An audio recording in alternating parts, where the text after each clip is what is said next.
శ్రీ సాయినాథాయ నమః. శ్రీ సాయి సచ్చరిత్రము 10వ అధ్యాయము.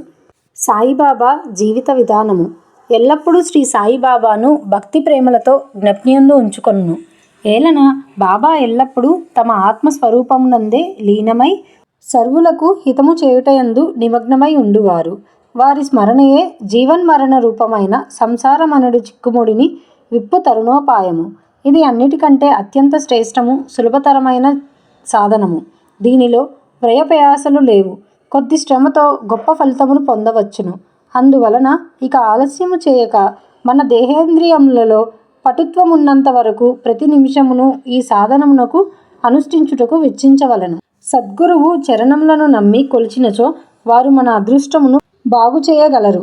వారిని శ్రద్ధగా సేవించినచో సంసార బంధముల నుండి తప్పించుకొనగలము. మన జీవితం అనే ఓడను సద్గురుని సారంగుగా చేసుకొన్నచో కష్టములు చింతలతో కూడిన సంసారమనే సాగరమును మనము సులభముగా దాటగలము. సముద్రములు నదులు దాటుతున్నప్పుడు మనము ఓడ నడిపేవానియందు నమ్మకముంచినట్లు సంసారం అనే సాగరమును దాటుటకు సద్గురు అనే సారంగుపై పూర్తి నమ్మకం ఉంచవలెను. భక్తుల యొక్క అంతరంగమున గల భక్తి ప్రేమలను బట్టి సద్గురువు వారికి జ్ఞానమును శాశ్వతానందమును ప్రసాదించును. గత అధ్యాయంలో బాబా యొక్క భిక్షాటనను, కొందరు భక్తుల అనుభవములు మొదలగువి చెప్పితిమి. ఈ అధ్యాయంలో బాబా ఎక్కడ నివసించెను, ఎలాగున జీవించెను, ఎట్లు శయనించెడు, వారు భక్తులకు ఎట్లు బోధించుచుండెను మొదలగునవి చెప్పుదుము. బాబా వారి శయనలీల. మొట్టమొదట బాబా ఎచ్చట పడుకొనుచుండెను, ఎట్లు పడుకొనుచుండెనో చూచెదము. ఒకసారి నానాసాహెబ్ డెంగలే సుమారు 4 మూరల పొడవు, 1 జానడు వెడల్పు గల యొక్క కర్ర బల్లను బాబా పడకనని తెచ్చెను. ఆ బల్లను నేలపై వేసుకొని పడుకొనుటకు మారుగా బాబా దానిని మసీదు యొక్క దూలములకు ఊయల వలె వేలాడునట్లు చినిగిన పాత గుడ్డ పీలికతో కట్టి దానిపై పండుగను మొదలెడెను. గుడ్డ పీలికలు పలుచనివి, ఏమాత్రము బలమైనవి కావు. అవి ఆ కొయ్యబల్ల యొక్క బరువును మోయుటయే గగనము. ఇంకా బాబా యొక్క బరువును కూడా కలిపి అవి ఎట్లు భరించుచుండెననేది ఆశ్చర్య వినోదములకు హేతువయ్యను. ఆ పాత గుడ్డ పీలికలు అంత బరువును మోయగలుగుట నిజముగా బాబా లీలయే. బాబా ఈ బల్ల యొక్క 4 మూలలందు 4 దీపపు ప్రమిదలుంచి రాత్రి అంతయు దీపములు వెలిగించుచుండిరి.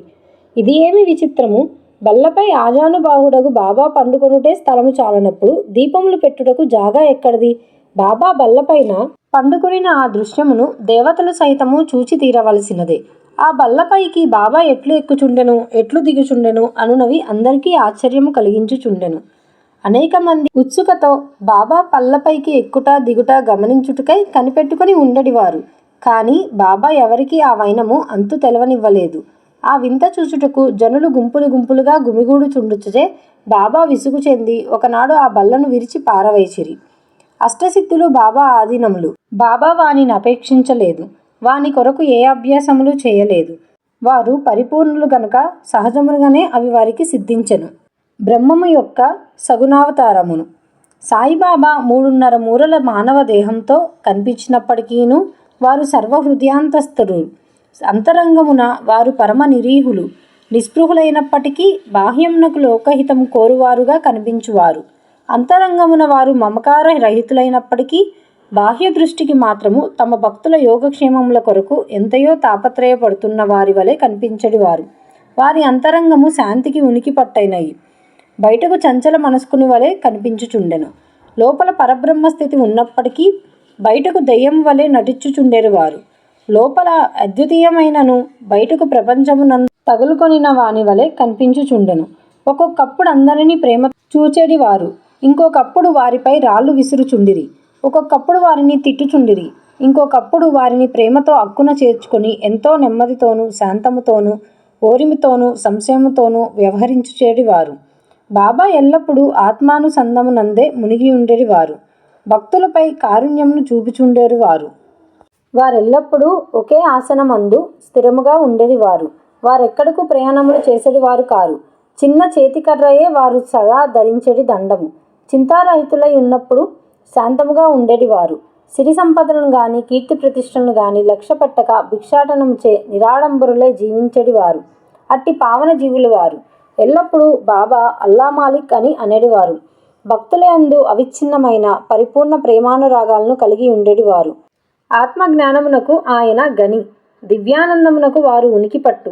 సాయిబాబా యొక్క దివ్య స్వరూపము అట్టిది. ఆద్యంతములు లేనిట్టిది, అక్షయమైనట్టిది, భేదరహితమైనట్టిది, విశ్వమంతయు ఆవరించినట్టిది అయిన ఆ పరబ్రహ్మ తత్వమే సాయిబాబాగా అవతరించినది. ఎంతో పుణ్యం చేసుకున్న అదృష్టవంతులు మాత్రమే ఆ నిధిని పొందగలిగిరి. సాయిబాబా యొక్క నిజతత్వమును గ్రహించలేక వారినొక సామాన్య మానవునిగా నెంచిన వారు నిజముగా దురదృష్టవంతులు. షిరిడీలో బాబా నివాసము, వారి జన్మతేదీ. బాబా యొక్క తల్లిదండ్రుల గురించి కానీ వారి సరైన జన్మతేదీ కానీ ఎవరికీ తెలియదు. వారు షిరిడీలో ఉండిన కాలాన్ని బట్టి దానిని సుమారుగా నిశ్చయింపవచ్చు. బాబా 16 ఏండ్ల ప్రాయమున షిరిడీ వచ్చి 3 సంవత్సరాలు అచట ఉండిరి. హఠాత్తుగా అచట నుండి అదృశ్యులై కొంతకాలము పిమ్మట నైజాము రాజ్యంలోని ఔరంగాబాదుకు సమీపమున కనిపించిరి. 20 సంవత్సరముల ప్రాయమున చాంద్ పాటిల్ పెండ్లి గుంపుతో షిరిడీ చేరిరి. అప్పటి నుంచి 60 సంవత్సరములు షిరిడీ వదలక ఇచ్చటనే ఉండి 1918వ సంవత్సరంలో మహాసమాధి చెందిరి. దీనిని బట్టి బాబా సుమారు 1838వ సంవత్సర ప్రాంతంలందు జన్మించియుందురని భావించవచ్చును. బాబా లక్ష్యము, వారి బోధలు. 17వ శతాబ్దంలో రామదాసను యోగి పుంగవుడు వర్ధిల్లెను. గోబ్రాహ్మణులను మహమ్మదీయుల నుండి రక్షించు లక్ష్యమును వారుగా చక్కగా నిర్వర్తించిరి. వారు గతించిన 200 ఏండ్ల పిమ్మట హిందువులకు మహమ్మదీయులకు తిరిగి వైరము ప్రబలను. వారి మధ్య సమైక్య భావమును నెలకొల్పుటకే సాయిబాబా అవతరించెను. ఎల్లప్పుడూ వారి చెప్పడి హితువు హిందువుల దైవమగు శ్రీరాముడును మహమ్మదీయుల దైవమగు రహీమును ఒక్కరే. వారిరువురి మధ్య ఏమి భేదములు లేదు. అట్లయినప్పుడు వారి భక్తులు వారిలో వారు కలహమాడుట ఎందులకు? ఓ అజ్ఞానులారా, చేతులు కలిపి 2 జాతులను కలిసిమెలిసి ఉండుడు, బుద్ధితో ప్రవర్తింపుడు, జాతీయ ఐకమత్యమును సమకూర్చుడు. వివాదము వల్ల గాని ఘర్షణ వల్ల గాని ప్రయోజనము లేదు. అందుచే వివాదము విడువుడు, ఇతరులతో పోటీ పడకుడు, మీ యొక్క వృద్ధిని మేలును చూచుకొనుడు. భగవంతుడు మిమ్ము రక్షించును. యోగము, త్యాగము, తపస్సు, జ్ఞానము మోక్షమునకు మార్గములు. వీనిలో ఏదైనా అవలంబించి మోక్షమును సంపాదించనిచో మీ జీవితము వ్యర్థము. ఎవరైనా మీకు కీడు చేసినచో ప్రత్యుపకారము చేయకూడదు. ఇతరుల కొరకు మీరేమైనా చేయగలిగినచో ఎల్లప్పుడూ మేలు మాత్రమే చేయుడు. సంగ్రహముగా ఇదియే బాబా యొక్క ప్రబోధము. ఇది ఇహపర సాధనము. సాయిబాబా సద్గురువు. గురువులమని చెప్పుకొని తిరుగువారు అనేకులు కలరు. వారు ఇంటింటికి తిరుగుచు వీణ చిరతలు చేతపట్టుకొని ఆధ్యాత్మిక ఆడంబరము చాటెదరు. శిష్యుల చెవులలో మంత్రముల నూది వారి నుండి ధనము లాగెదరు. పవిత్ర మార్గమును మతమును బోధించెదమని చెప్పెదరు. కానీ మతమనగానే వారికే తెలియదు, స్వయముగా వార పవిత్రులు. సాయిబాబా తన గొప్పదనాన్ని ఎప్పుడూ ప్రదర్శించవలనని అనుకోలేదు. వారికి దేహాభిమానము ఏమాత్రమూ లేకుండను. కానీ భక్తుల యందు మిక్కిలి ప్రేమ మాత్రము ఉండేది. నియత గురువులని అనియత గురువులని గురువులు 2 విధములు. నియత గురువులనగా నియమింపబడిన వారు. అనియత గురువులనగా సమయానుకూలంగా వచ్చి ఏదైనా సలహా ఇచ్చి మన అంతరంగముననున్న సుగుణమును వృద్ధి చేసి మోక్ష మార్గము తొక్కున్నట్లు చేయువారు. నియత గురువుల సహవాసము నీవు నేనను ద్వంద్వ భావనను పోగొట్టి అంతరంగమును యోగమున ప్రతిష్ఠించి తత్వమసి యోగునట్లు చేయును. సర్వ విధముల ప్రపంచ జ్ఞానమును బోధించు గురువులు అనేకులు కలరు. కానీ మనల్ని ఎవరైతే సహజ స్థితి యందు నిలుచున్నట్లు చేసి మనల్ని ప్రపంచపు ఉనికికి అతీతముగా తీసుకొని పోయేదరో వారే సద్గురువులు. సాయిబాబా అట్టి సద్గురువు. వారి మహిమ వర్ణనాతీతము. ఎవరైనా వారిని దర్శించినచో బాబా వారి యొక్క భూత భవిష్య వర్తమానములన్నిటినీ చెప్తారు. ప్రతి జీవి యందు బాబా దైవత్వము చూచేవారు. స్నేహితులు విరోధులు వారికి సమానులే. నిరాభిమానము సమత్వము వారిలో మూర్తీభవించినవి. వారు దుర్మార్గుల అవసరములు కూడా తీర్చెడివారు. కలిమి లేములు వారికి సమానము.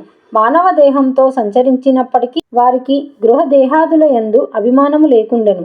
శరీరదారుల వలె కనిపించినను వారు నిజమున నిశ్శరీరులు. బాబాను భగవాను వలె పూజించిన షిరిడీ ప్రజలు పుణ్యాత్ములు. ఏది తిన్నచునును తాగుచునును తమ పొలములోను పనిచేసి కొనుచున్నను వారెల్లప్పుడూ సాయిని జ్ఞప్తియుందుంచుకొని సాయి మహిమను కీర్తించుచుండెడివారు. సాయి తప్ప ఇంకొక దైవమును వారెరిగి ఉండలేదు. షిరిడీ స్త్రీల ప్రేమను భక్తిని దాని మాధుర్యమును వర్ణించుటకు మాటలు చాలవు. వారు పామరులైనప్పటికీ వారికున్న స్వల్ప భాషా జ్ఞానముతోనే ప్రేమతో బాబాపై పాటలను కూర్చుకొని పాడుకొనుచుండిరి. వారికి అక్షర జ్ఞానము శూన్యమైనప్పటికీ వారి పాటలో నిజమైన కవిత్వము కనిపించెను. యథార్థమైన కవిత్వము పాండిత్యము వల్ల రాదు. అది అసలైన ప్రేమ వలన వెలువడును. కవిత్వము స్వచ్ఛమైన ప్రేమభావము నుండి వెలువడును. అటువంటి సిసలైన కవిత్వాన్ని విభూతులైన శ్రోతలు ఆస్వాదించగలరు. ఈ పల్లె పదాలన్నీయు సేకరింపదగినవి. సాయి అనుగ్రహం ఉంటే ఏ భక్తుడైనా వీనిని శ్రీ సాయిలీలా పత్రికలోనో లేదా పుస్తక రూపముననో ప్రకటించిన ఎంత బాగుండును. బాబావారి అనుకువ. భగవంతునికి 6 లక్షణములు కలవు. కీర్తి, ధనము, అభిమానము లేకుండుట, జ్ఞానము, మహిమ, ఔదార్యము. ఈ గుణములన్నీయు బాబాలో ఉండెను. భక్తుల కొరకు మానవ రూపమున అవతరించిన భగవత్తత్వమే సాయిబాబా. వారి కరుణ, అనుగ్రహము అద్భుతములు. వారే కరుణతో భక్తులను తమ వద్దకు చేర్చుకొనుకున్న వారి మహత్యమును తెలుసుకొనగల శక్తి ఎవరికి కలదు? భక్తుల కొరకు బాబా నోట వెలువడిన పలుకులు పలుకుటకు సరస్వతీదేవి కూడా వెరుగు చెందును. ఒక ఉదాహరణ. బాబా మిక్కిలి అనుకువతో ఇట్లనడివారు: బానిసలకు బానిసగు నేను మీకు రుణగ్రస్తుడను. మీ దర్శనములచే నేను తృప్తిడినైతిని. మీ పాదములు దర్శించుట నా భాగ్యము. మీ అశుద్ధములో నేనొక పురుగును. అట్లగుట వలన నేను ధన్యుడను. ఏమి వారి అనుకువ! బాబా యొక్క ఈ వాక్యములను ప్రచురించుట ద్వారా బాబాను కించపరుచునని ఎవరైనా అనినచో ఈయన అపరాధమునకు బాబాను క్షమాపణ కోరిదను. బాహ్య దృష్టికి బాబా ఇంద్రియ విషయములో అనుభవించు వాని వలె కనిపించినప్పటికీ ఇంద్రియానుభూతులతో వారికి ఏమాత్రం అభిరుచి ఉండేటిది కాదు. అసలు ఇంద్రియానుభవములు స్పృహయే వారికి లేకుండెను. వారు భుజించినప్పటికీ దేనియందు వారికి రుచి ఉండేటిది కాదు. వారు ప్రపంచమును చూచుచున్నట్లు కనిపించినను వారికి దాని ఎందేమాత్రము ఆసక్తి లేకుండెను. హనుమంతుని వలె యస్థలిత బ్రహ్మచారులు. వారికి దేనియందు మమకారము లేకుండెను. వారు శుద్ధ చైతన్య స్వరూపులు.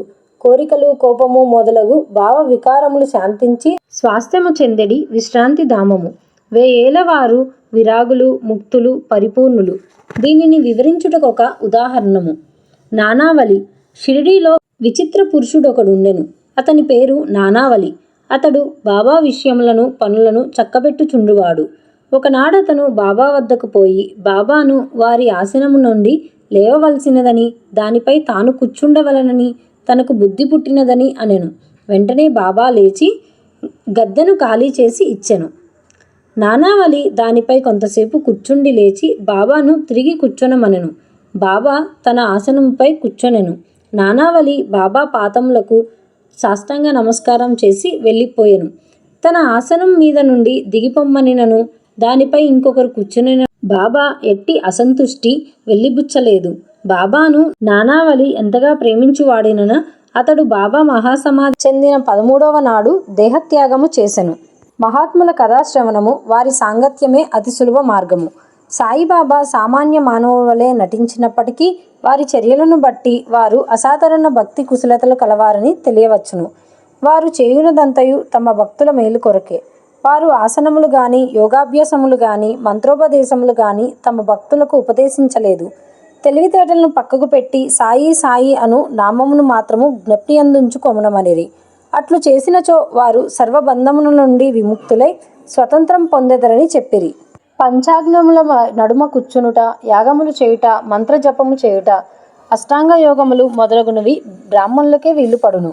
తక్కిన వర్ణముల వారికి అవి ఉపయుక్తకములు కావు. ఆలోచించుటే మనస్సు యొక్క పని.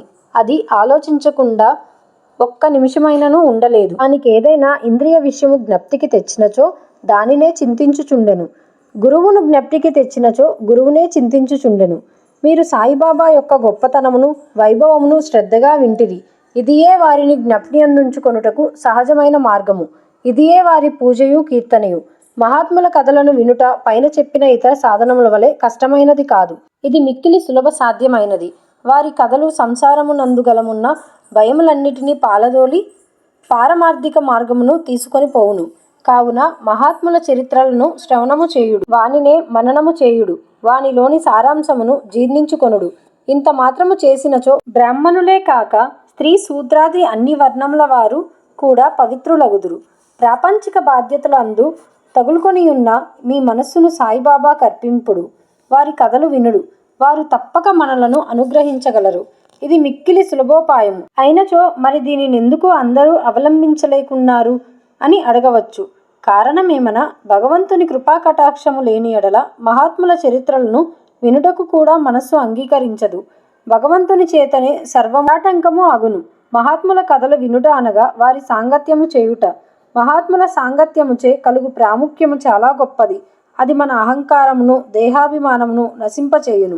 చావు పుట్టుకలనే బంధములను కూడా నశింపచేయును. హృదయ గ్రంథులను తెగగొట్టును. తుదకు శుద్ధ చైతన్య రూపుడగు భగవంతుని సాన్నిధ్యమునకు తీసుకొని పోవును. విషయ వ్యామోహముల యందు మనకు గల అభిమానమును తగ్గించి, ప్రాపంచిక కష్టసుఖములందు విరక్తి కలగచేసి పారమార్థిక మార్గమున నడుపును. మీకు భగవన్నామస్మరణం, పూజభక్తి వంటి ఇతర సాధనములేవియూ లేకపోయినను కేవలము హృదయపూర్వకముగా మహాత్ములను ఆశ్రయించినచో చాలును. వారు మనలను భవసాగరము నుండి తరింపచేయుదురు. మహాత్ములు అందుకొరకే అవతరించెదరు. ప్రపంచ పాపముల తొలగచేయునటువంటి గంగా, గోదావరి, కృష్ణ, కావేరి మున్నగు పవిత్ర నదులు కూడా మహాత్ములు వచ్చి తమ నీటిలో స్నానం చేసి తమను పావనము చేయవలనని వాంఛించుచుండెను. మహాత్ముల మహిమ అట్టిది. మన పూర్వజన్మ సుకృతముచే మనకు సాయిబాబా పాదముల ఆశ్రయించి భాగ్యము కలిగినది. మసీదు గోడ కానుకొని ఊదీ మహాప్రసాదమును తన భక్తుల యోగక్షేమములకై పంచిపెట్టు సుందర స్వరూపుడు. సదా పూర్ణానందములో మునిగి ఉండడు వాడగు సాయి పాదములకు సాష్టాంగ నమస్కారములు చేయుచు ఈ అధ్యాయమును ముగించెదము. 10వ అధ్యాయము సంపూర్ణము. సద్గురు శ్రీ సాయి నాదార్పణమస్తు.